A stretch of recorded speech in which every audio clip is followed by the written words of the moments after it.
कुंडली वह रहस्यमय शक्ति है जो व्यक्ति के शरीर में सूक्ष्म रूप में व्याप्त रहती है।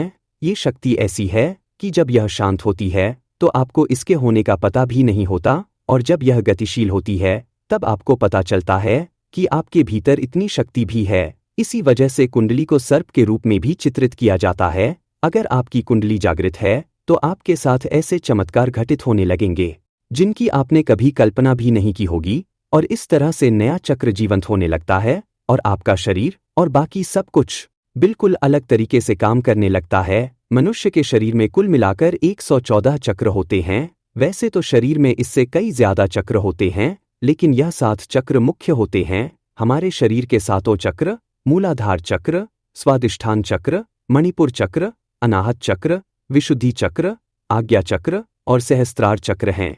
इन्हें सृष्टि की समस्त शक्तियों का केंद्र माना जाता है।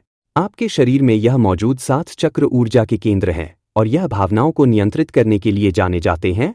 जब ये चक्र कभी भी असंतुलित हो जाते हैं तो आपके शारीरिक, मानसिक और आध्यात्मिक स्वास्थ्य पर नकारात्मक प्रभाव डाल सकते हैं। प्रत्येक चक्र एक शरीर के अंग और उसके कार्यों से जुड़ा हुआ है। इस वीडियो में हम आपको मूलाधार चक्र की संपूर्ण जानकारी विस्तार से बताएंगे और अंत में मूलाधार चक्र को जागृत करने की विधि और इसे संतुलित करने के 5 योगासन के बारे में भी बताएंगे। जैसे किसी इमारत की बुनियाद सबसे महत्वपूर्ण होती है, इस तरह मूलाधार सबसे महत्वपूर्ण चक्र होता है। अगर मजबूत हो तो जीवन हो या मृत्यु, आप स्थिर रहेंगे क्योंकि आपकी नींव मजबूत है और बाकी चीजों को हम बाद में भी ठीक कर सकते हैं। मूलाधार चक्र का संस्कृत नाम मूलाधार है, जो मूल और आधार से मिलकर बना है। यानी मूल मतलब जड़ और आधार मतलब की नाम से पता चलता है कि मूलाधार संपूर्ण चक्र प्रणाली का आधार है। इसलिए अपनी पूरी क्षमता को विकसित करने के लिए इस चक्र को सबसे पहले जागृत करने की आवश्यकता होती है। मोह, क्रोध, ईर्ष्या, घृणा, द्वेष, कामुकता, प्रजन एवं माया इसी चक्र के प्रभाव के ही अंतर्गत आते हैं। स्वास्थ्य, बल, बुद्धि, स्वच्छता तथा पाचन शक्ति भी इसी चक्र से संबंधित है। शरीर की धातुओं एवं चैतन्य शक्ति को इसी चक्र से बल मिलता है। शारीरिक मलिनता का इस चक्र की अशुद्धि से सीधा संबंध है तथा सांसारिक प्रगति और चैतन्यता का मूल। यह चक्र मनुष्य के देवत्व की ओर किया जाने वाले विकास का आधार मूलाधार चक्र होता है। मूल बंध लगाते समय इसी प्रदेश को पैर की एड़ी से दबाया जाता है, जिससे नीचे की ओर चलने वाली अपान वायु का यह मुख्य स्थान होता है। इसका संबंध भूलोक है तथा 5 महाभूतों में यह पृथ्वी तत्व का प्रतिनिधित्व करता है। मूलाधार चक्र को 4 पंखुड़ियां वाले एक कमल के रूप में सांकेतिक किया जाता है। यह चारों मन के 4 कार्यों जैसे मानस, बुद्धि, चित्त और अहंकार का प्रतिनिधित्व करते हैं। इस चक्र का तत्व ऐरावत हाथी है, जिस पर इंद्र विराजमान हैं, जो इसकी सामने की ओर की गति को दर्शाता है। इस चक्र के अधिपति देवता चतुर्भुज ब्रह्मा है और उनकी शक्ति चतुर्भुज डाकिनी भी साथ में रहती हैं, जो चक्र की शक्ति की सूचक है। इस चक्र के अधिकारी गणेश हैं तथा इसका ध्यान के समय प्रयुक्त होने वाली मुद्रा में अंगूठे तथा कनिष्ठ अंगुली के सिरों को दबाया जाता है, जिसके प्रभाव में चैतन्य का मन भी कारण होता है। तो लम उच्चारण से उत्पन्न होने वाली विशेष तरंगे मूलाधार की नाड़ियों को उत्तेजित करती हैं तथा मस्तिष्क को तरंगित करती हैं। जब मनुष्य के अंदर मूलाधार चक्र जागृत हो जाता है तो अपने आप ही उसके स्वभाव में परिवर्तन आने लगता है तथा व्यक्ति के भीतर वीरता, निर्भीकता और आनंद का भाव जागृत हो जाता है। जिस तरह व्यक्ति के अंदर मूलाधार चक्र के जागृत होने से सकारात्मक परिणाम मिलते हैं, उसी तरह इसके असंतुलित होने से नकारात्मक प्रभाव भी देखने को मिलते हैं। मनुष्य तब तक पशुवत है जब तक कि वह इस चक्र में जी रहा है। इसीलिए भोग, निद्रा और संभोग पर संयम रखते हुए इस चक्र पर लगातार ध्यान लगाने से यह चक्र जागृत होने लगता है। इसको जागृत करने का दूसरा नियम है यम और नियम का पालन करते हुए साक्षी भाव में रहना और इस प्रणाली को अपनाना होता है। इसके लिए सबसे पहले आराम से बैठ जाएं तथा इसके बाद अपनी रीढ़ की हड्डी को सीधा रखें और ध्यान को अपनी इंद्रियों के बीच के स्थान पर केंद्रित करें, जहां उपस्थ और गुद्दा के बीच का स्थान होता है।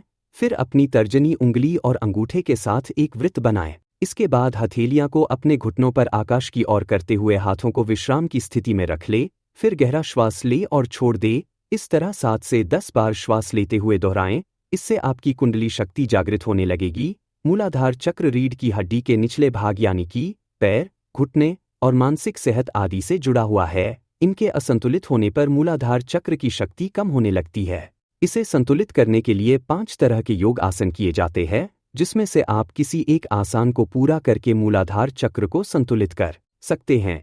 पहला है ताड़ासन। यह संस्कृत शब्द के साथ आसन को मिलाकर बना है। ताड़ासन योग को खड़े रहकर किया जाता है तथा इसको योगासनों की नींव माना जाता है। ऐसा इसलिए क्योंकि इस योग को करते समय शरीर पर्वत के समान सीधा और स्थिर रहता है। मूलाधार चक्र पृथ्वी से जुड़ा हुआ है और ताड़ासन करते समय शरीर का सारा भर पैरों के माध्यम से पृथ्वी की ऊर्जा को महसूस करता है। इस आसन में पैरों के साथ पूरे शरीर में एक प्रकार से खिंचाव होता है जो पैरों की मांसपेशियों को आराम देता है। इनके संतुलन होते ही मूलाधार चक्र भी संतुलित होने लगता है। दूसरा है मलासन। यह भी दो शब्दों से मिलकर बना है, जिसमें माला का अर्थ है मल और आसन का अर्थ मुद्रा होता है। यह आसन व्यक्ति को पृथ्वी के करीब ले जाता है, मन को शांत करता है और कमर के निचले हिस्से और कूल्हों को सहारा देता है। तीसरा है धनुषासन। यह आसन संस्कृत शब्द होता है। यह आसन मूल चक्र के आसपास के तनाव को दूर करने में मदद करता है।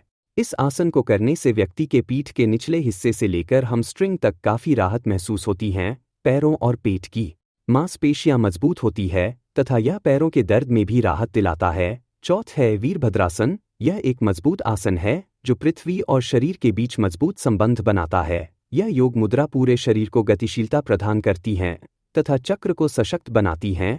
यह व्यक्ति के पैरों को शारीरिक रूप से मजबूत करता है। यह आसन व्यक्ति के कूल्हों को खोलता है एवं घुटनों और पीठ के निचले हिस्से को ताकत प्रदान करने में मदद करता है। पांचवा आसन है सेतुबंध आसन। यह एक ऊर्जावान मूल चक्र योग मुद्रा है जो आपके पैरों को पृथ्वी में मजबूती से स्थापित करती हैं और आपकी रीढ़ को अत्यधिक बल और मूलाधार चक्र को ऊर्जा मुक्त करने के लिए प्रेरित करती हैं। सेतुबंध आसन गले के चक्र को भी उत्तेजित करता है। दोस्तों, आप अपने असंतुलित चक्र को संतुलित करने के लिए मेरे द्वारा बताएं सरल आसनों को अपने दैनिक जीवन में शामिल कर सकते हैं और अपने जीवन को खुशहाल, निरोगी बना सकते हैं। आपको यह वीडियो कैसी लगी कमेंट में ज़रूर बताइएगा और आपको जानकारी अच्छी लगी तो इस वीडियो को शेयर करना ना भूले। धन्यवाद।